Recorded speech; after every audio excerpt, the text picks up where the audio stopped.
Bonjour chers étudiants et bienvenue dans ce cinquième cours des fondamentaux de la communication. Alors, dans ce cinquième cours des fondamentaux de la communication, nous allons parler du processus de communication.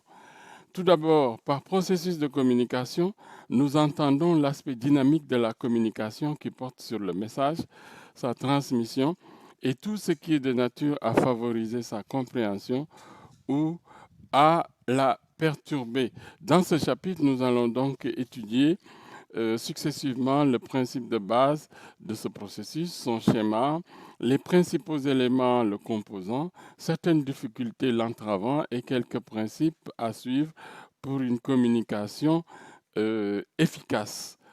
Alors, le principe de base pour commencer. Alors, le processus de communication moderne, comme vous le voyez ici, s'inspire du modèle de Shannon et Weaver. Le modèle de Shannon et Weaver que certainement on a étudié ou pas étudié lors du cours des théories de la communication. Alors, comme vous le voyez sur ce schéma, ce modèle, on constate que ce modèle est centré sur la transmission optimale d'un message. L'émetteur effectue un codage en transformant le message initial par un message codé. Ce message va passer par le canal de communication qui transmettra le signal codé en étant perturbé par des bruits environnementaux. Si je reviens un peu, vous voyez ici sur le schéma, ici on a un premier bloc la source, un deuxième bloc l'émetteur qui va coder son message, un troisième bloc le canal par lequel passe le message, le canal qui peut être perturbé, puis le signal continue, il va arriver au récepteur qui va le décoder et ainsi de suite, le message sera reçu par le destinataire. On constate aussi que ce modèle a des limites parce que ce modèle ignore la pluralité des récepteurs, il laisse de côté les éléments psychologiques et sociologiques. Il y a absence de feedback et il ne peut s'appliquer à toutes les situations de communication. Comme je vous le disais tout à l'heure, ce modèle ne s'intéresse qu'à la transmission du message. Shannon et Weaver, leur préoccupation, c'était de savoir comment faire pour que le message arrive à bon port. Alors, mais son professeur, c'est-à-dire le professeur de Shannon et Weaver, qui est Norbert Wiener, qui est le fondateur du courant cybernétique, il va critiquer ce modèle et il va tout faire pour que ce modèle puisse être un système circulaire. C'est lui qui a introduit dans la communication la notion de, de feedback. Et donc, sans lui, on ne parlerait pas aujourd'hui de communication. Alors, vous voyez le schéma du processus de communication qui est en face de vous. Ce schéma qui démarre avec comme élément déclencheur l'émetteur qui va coder son message. Et ici, encodage, c'est codage. Hein, coder son message, qui va transmettre ce message, qui passe par un canal. Et ce canal sera perturbé, non plus par les bruits sont transformés ici par les interférences, et puis le message va arriver au récepteur qui va le décoder et qui va réagir en encodant aussi sa réaction, et c'est ainsi de suite que le feedback, le processus se poursuit. Et vous allez constater ici qu'il y a comme élément non plus ce que je vous avais dit lors du cours des théories, et on va étudier ça tout à l'heure, il n'y a pas que l'émetteur, le message, le canal, troisième élément, le récepteur, quatrième élément, et le feedback. Ici, vous avez deux autres éléments qui viennent euh, dans le processus. Ce sont les interférences et le contexte. Et on va étudier ça plus tard. Il y a des choses intéressantes dans cette représentation. Une source qui produit un message, et la source qui produit un message, le message peut être des paroles, des textes écrits, des images, de la musique, etc. Et l'émetteur code ce message et le transforme en un signal de telle façon qu'il puisse être transmis par un canal dont le débit doit être adéquat. Les deux pôles de communication partagent un code commun. La connaissance d'une langue ne permet pas nécessairement d'en décoder tous les messages. Parce que je vais y revenir tout à l'heure sur ce que c'est qu'un code, le code de langage. Nous codons simultanément une combinaison de plusieurs messages sur plusieurs formes, canaux de communication. Toute information qui circule est soumise donc à l'entropie. Solution, véhiculer l'information par différents médias. Alors, les éléments donc qui composent le processus de communication, on va les voir tout de suite. Premier élément, c'est l'émetteur. L'émetteur devra savoir coder son message en fonction du décodage du récepteur et maîtriser les techniques de transmission du message. Le codage ou encodage est le processus par lequel le contenu du message est défini pour un code déterminé. Le code représente ce qui est codifié dans une société ou un groupe donné, la langue, les chiffres, les comportements. Tout message est codé. Le sens des mots dans le langage courant, le sens des expressions propres à chaque discipline sportive, par exemple, le sens des gestes de la vie courante, le sourire, la grimace, les mains tendues, le poing fermé, les bras croisés, tout ça ont un sens. Tout a une signification précise replacée dans son contexte. Après l'émetteur, nous allons voir le récepteur. Le récepteur, lors de la réception du message transmis, le récepteur essaie de traduire les informations, c'est-à-dire les codes qu'il a reçus, sous forme de signification qu'il comprend, comprise ou interprétée. Et là, le décodage est le processus de compréhension et d'interprétation des signes selon un code utilisé.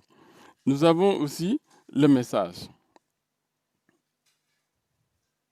Le message qui comprend les informations transmises et les symboles codés par l'émetteur qui donnent des significations particulières pour qu'elles soient interprétées dans le sens qu'il a voulu leur donner. Vous voyez ici dans le message, dans ce schéma de communication, le message qui passe par un canal. Dans ce message, il y a des codes, il y a le vécu, il y a beaucoup de choses. Alors, en dehors du message, on peut parler du récepteur. Le récepteur, je l'ai déjà dit, il va décoder. Maintenant, le canal de communication. Le canal de communication, c'est le moyen pour véhiculer les messages de l'émetteur au récepteur. Les canaux utilisés pour transmettre le message peuvent être classés en deux grandes catégories. Il y a les canaux personnels, les canaux interpersonnels. Voilà, vous voyez ça sur le message, sur l'image.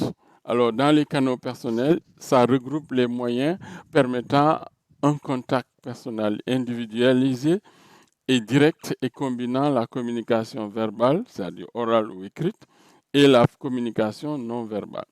Dans cette catégorie de canaux, la communication tire son efficacité de l'élément feedback et de l'ajustement permanent du message.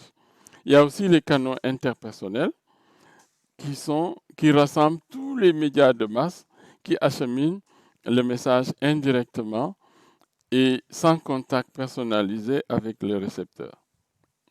Alors, ça, c'est très, très important de savoir cela, surtout dans ce domaine. Et nous avons aussi le feedback, qui est composé de deux mots anglais. Feed, qui signifie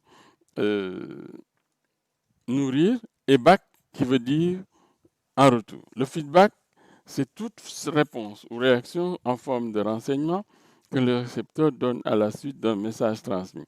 Grâce à l'élément feedback, la communication interpersonnelle se réalise suivant un processus dynamique. OK? Alors, et assure un va-et-vient qui place l'émetteur et le récepteur en interaction continue pour atteindre le même objectif.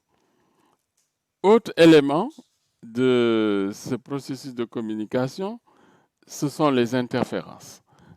Alors, les interférences, comme vous le voyez, oh là là, les interférences, comme vous le voyez,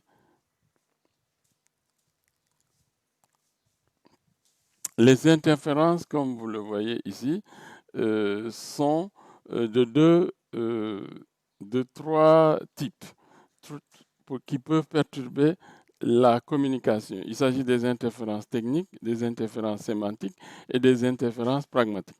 Alors, les interférences techniques font référence à des difficultés dans la transmission précise, et fidèle et intégrale des messages. Les interférences techniques peuvent être à l'origine de facteurs tangibles et intangibles.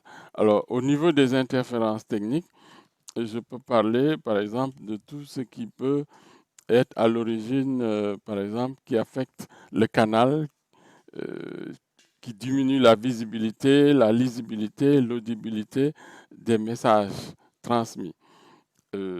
Par exemple, le bruit euh, dans la communication orale. Les interférences sémantiques sont des interférences qui font référence à des difficultés dans la transmission et dans la réception du sens des mots. Et dans les interférences sémantiques, on peut parler des fautes que nous faisons quand nous parlons dans une langue donnée, faute de français. Nous employons des termes trop techniques, donc notre interlocuteur ne pourra pas comprendre. Et il y a aussi les interférences pragmatiques, pour terminer. Ce sont des obstacles qui font référence à des difficultés engendrées par l'environnement socio-économique et où s'exerce la communication et par la perception des gens sur cette communication. Par exemple, s'il y a une organisation trop euh, mal structurée dans une entreprise, ça peut engendrer des problèmes de communication à ce niveau-là. Alors, pour terminer, le contexte. Le contexte qui définit comme le cadre dans lequel s'élabore la construction d'un sens. Il est porteur de représentations, de normes, de règles, de modèles, de rituels. Pour bien comprendre l'importance du contexte, il faut d'une part observer un cadre précis de communication et d'autre part prendre en compte les notions de distance, de temps, mais aussi social. Alors, il y a le contexte, il y a plusieurs types de contexte. Contexte, il y en a 6. Contexte spatial, contexte temporel, contexte relationnel, contexte normatif, le contexte culturel et le contexte statutaire. J'aurai l'occasion lors de la visioconférence de revenir un peu plus largement sur ces types de contextes. Mais le lieu, le moment où doit se passer la communication doit être prise en compte dans toute situation de communication. Le lieu, le moment et surtout l'enjeu qu'il y a de faire ou de ne pas faire cette communication. Alors, pour terminer, ce cours va se terminer avec une étude de cas sur le processus de communication que nous allons mieux travailler durant la visioconférence. Mais je vous invite, chers étudiants, à bien lire cette étude de cas qui peut vous être proposée à l'examen. Afin de bien comprendre le processus de communication, nous allons l'appliquer à une situation de communication en entreprise, puisque vous êtes une filière qui évolue dans une entreprise. Donc, il faudra bien lire cette étude de cas. Et pour vous guider, vous allez répondre aux 7 questions suivantes qui vous permettent d'analyser cet exemple selon le processus. Hein. Dans toute situation de communication qu'on vous présente, il faudra répondre, essayer de savoir qui est l'émetteur, quel est le message, qui est le récepteur, quel est le feedback, quel est le canal de communication utilisé, quel est le résultat ou l'enjeu, qui a compris quoi, quelles sont les interférences qui empêchent cette communication de se faire. Voilà, vous avez ici la situation qui vous est présentée, c'est une situation vécue dans une entreprise sénégalaise. On va l'exploiter pendant la visioconférence. Merci beaucoup d'avoir suivi cette vidéo.